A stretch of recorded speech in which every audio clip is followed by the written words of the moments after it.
यो सिमी चाहिँ यतिको भइसकेपछि चाहिँ तपाईहरुले यो माथिको टुप्पो मुन्टो चाहिँ निमोर्दिनु पर्ने हुन्छ, जसले गर्दाखेरि चाहिँ यो दुईटा हाँगा चाहिँ मजाले एउटाबाट दुईटा भएर आउँछ।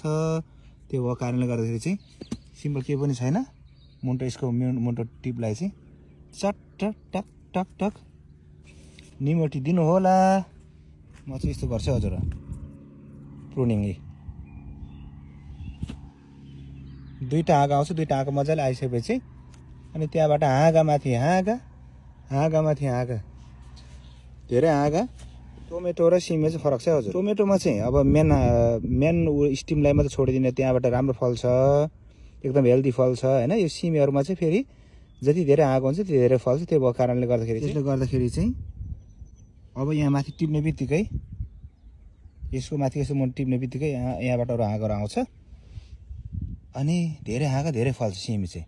टोमेटोमा चाहिँ फेरि त्यो लागु हुँदैन, थोरै हाँगा, मेन हाँगा, हेल्दी फ्रुट्स धेरै मजाले फल्छ। यो चाहिँ मैले अस्ति रोपेको बिरुवा हो, यहाँ हेर्न सक्नुहुन्छ तपाईहरुले। मेन बोर्डको त्यसको मुन्टोलाई टिपिसकेपछि चाहिँ प्रुनिङ गरिसकेपछि चाहिँ यति धेरै हाँगाहरु आउँछ हजुर है।